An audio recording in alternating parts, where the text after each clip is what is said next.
Are you going to agree?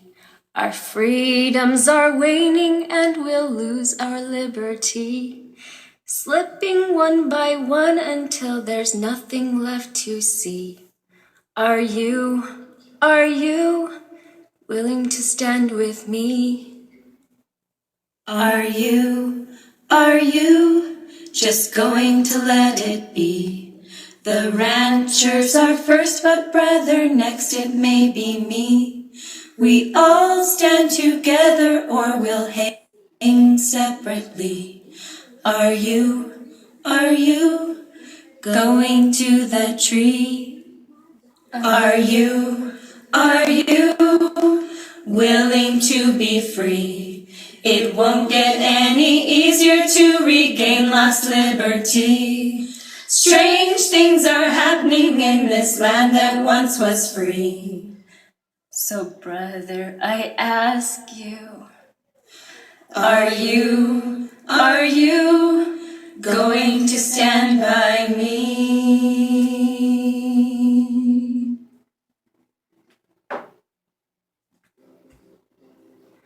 Alrighty, I'm back again. I ran out of memory on my phone. So where were we at? I think I was just about to say that I never stayed in any of their buildings. I slept in my truck. Me and my brother both slept in my truck outside the gate. We thoroughly enjoyed ourselves. Okay, but we had family obligations, both me and him.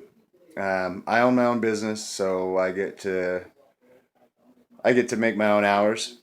And in my situation, a lot of times it's better to stay home with my kids than to work a lot. I'm kind of a stay-at-home dad for the most part. I do jobs for different people, but anymore I don't take on new customers.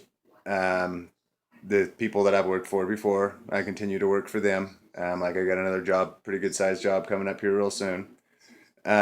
But I had to come back and I had to deal with some of that stuff. I remodel houses, and at times I manage property, and at times I get rid of trouble tenants that destroy houses. But anyways, that's a whole nother subject.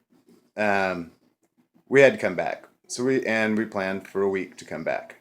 So we came back for that week, and I was having a hard time. This tenant wasn't getting out. The house was continuing to go down. We had to do a bunch of stuff with that. My wife's car while I was up there blew up. Just spewed oil everywhere. Now it's the main's out, so I was trying to figure out how I was going to get her back and forth to work, because she has a regular 9 to 5 job. Well, 9 to 6 type job. She works 9 hours a day, at least, sometimes more. But anyways, I had to arrange that out, so it took us a little bit over a week to get back. And by then, my brother had other stuff come up. He had his pipes freeze at his house and had some different issues that he couldn't make it when I wanted to go, and I wanted to go. I was done waiting. I wanted to leave earlier and I couldn't, so I went back by myself. And there's even more people up there, and some people that I didn't even know.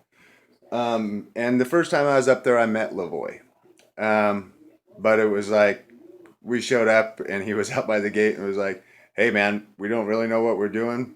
Where do you want us? How does this work?" And he's like, "Well, if you just want to go ahead and head down there." I'm like, "Well, no, not yet. I don't know about all that." And he said, "Well, then, just wherever." And we ended up going ahead and, we set up outside the gate then. But anyways, getting back to second time I went up there, this time I was able to talk to Lavoy a little bit more. And if anybody out there talking all this crap about him would have ever met him and still could talk that crap about him, you're evil. Pure and simple evil. That guy, I'm a long hair. I got hair down to my butt, literally.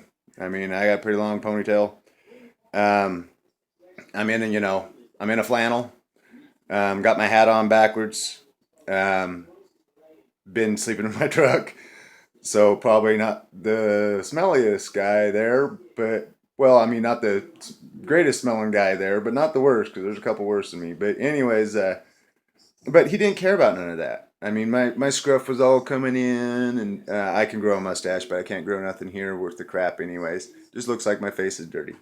That man walked right up to me when he came in and shook my hand heartily. Um, Big smile and hey, how are you doing? So what do you think of all this?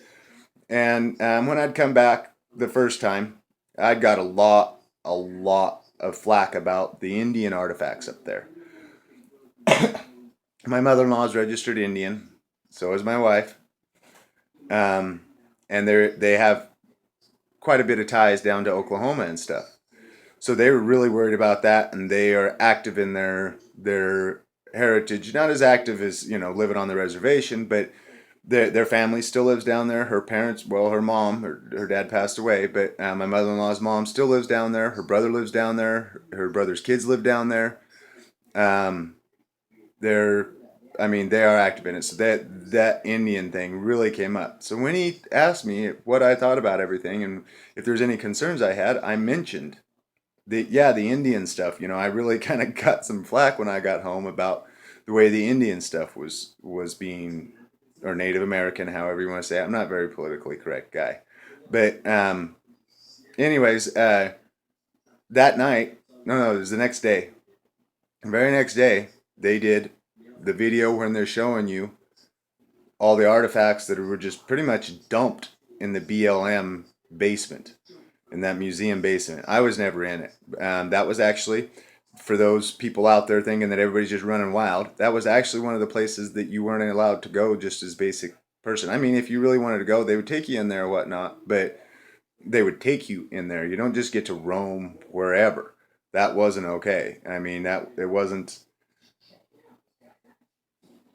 I don't know how to put it. It wasn't like that you were not allowed, but it was out of respect. You didn't go places at least I didn't go places that I wasn't invited to go. And I didn't go through all the buildings, or any of that stuff. I mean, I stayed to where I was supposed to be in my truck and um, helping people out when I could. My second trip, just as rewarding as the first, if not more so.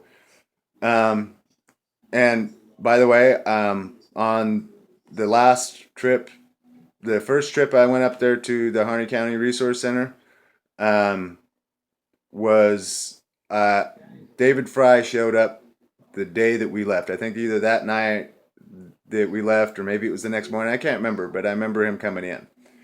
And I didn't know his nationality. To tell you the truth, I was telling people here once I got back that I thought maybe he was Mexican. I don't know. I didn't know his nationality. I didn't know he was Japanese, but I thought he might be because he told stories about Japan and stuff. But to all those people out there who think David Fry's a little weird, I got to say that a little bit weird, yeah, a little bit socially weird. But the reason that he's socially weird is because the dude's brilliant. I mean, like I said, I've had my IQ tested, and I'm above average, and this dude was definitely above me. So he's definitely a genius. Whether he's ever had an IQ test to prove that or not, but he's definitely a genius, and he has done his research. I mean, I can't say that I agree with everything that he had to say, but I can say I couldn't refute anything he said. I couldn't show any facts to the contrary to what he said. Um, and the dude was very devout, very devout. I mean, from the very beginning, just to talk to him, if you could talk to him on a personal level, that's what I think is so crazy about all these people on the internet. You never talk to these people, and you get to sit there and say how evil they are. He's not an evil guy. Nobody up there was evil. Um, the, if somebody came on there and they wanted violence, that was the last thing they wanted. They would say, "See ya." Those people they were talking about not letting it into the Harney County Resource Center. Those are the people that were maybe there to incite violence. They did not want violence, and they were very peaceful. I talked to Ammon, very good guy. And by the way, I didn't know he was Mormon at the time. He never told me, and why should he? I mean, your religion is your religion, and if you stand with God, then you stand on my side, and I stand on your side, because we're all in this together. Um, I don't care what religion you are, Catholic, Mormon, Buddhist. I mean, whatever. That's not really my business. My personal relationship with Jesus Christ is personal. And you may have a different relationship with him, and that's okay. And hey, how about this? You disagree with me? Let's discuss it. Let's see what where we can come out in the end and see how much we can learn from each other. That's what everybody there was about. Everybody there was about peace, love, and I mean, God. There was nothing we did without first praying.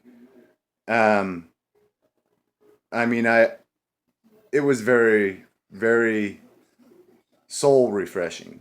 And like I said, I'm starting to run out of time again. But like I said, get out there, you guys. I mean, I don't care what it is. Get out there and protest. Talk to people. You'll find out. You know those crazy thoughts that you have in your head about the government being wrong and how that you're being put through tyranny.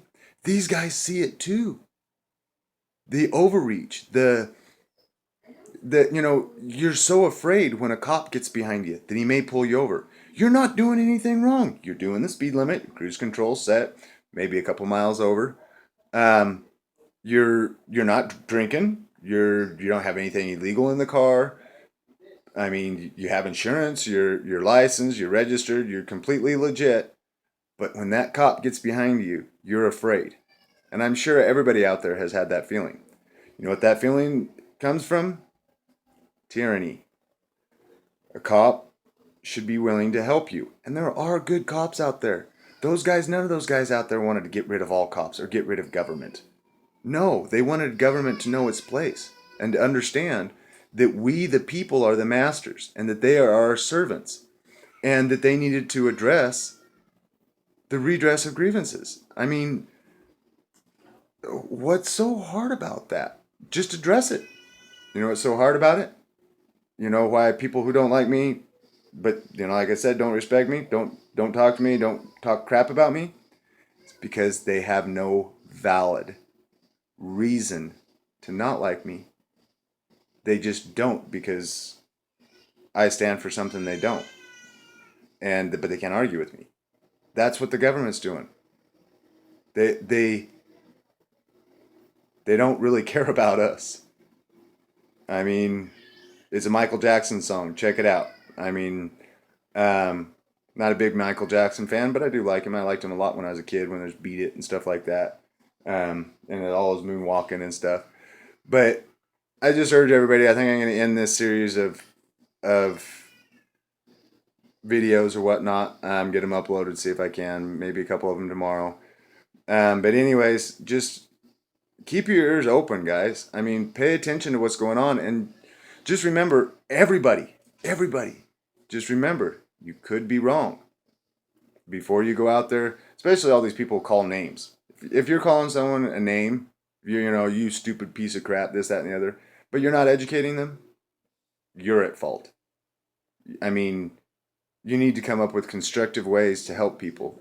And for those in the Patriot movement, I know we're frustrated with people not understanding this stuff, but let's try to do it through love and peace. If we can reach our brothers in law enforcement, on the street, the convenience store, getting gas, at the grocery store, let's do it. Let's educate people. And the main thing I've found a lot works out great.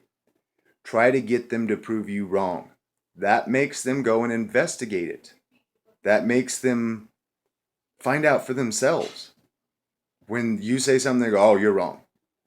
Prove wrong. Can you please prove me wrong? Because I don't want to be going around saying this stupid stuff. They'll go look for themselves, and you won't lose friends. People talk about losing friends. Do it through love. I've kept all my friends. Not all of them agree with this, but all of them know me, and they know that I care and I love. And so we're able to rest on that. Anyways, best of luck to you guys out there. Everybody keep talking about this. It's great. Love you guys. Bye.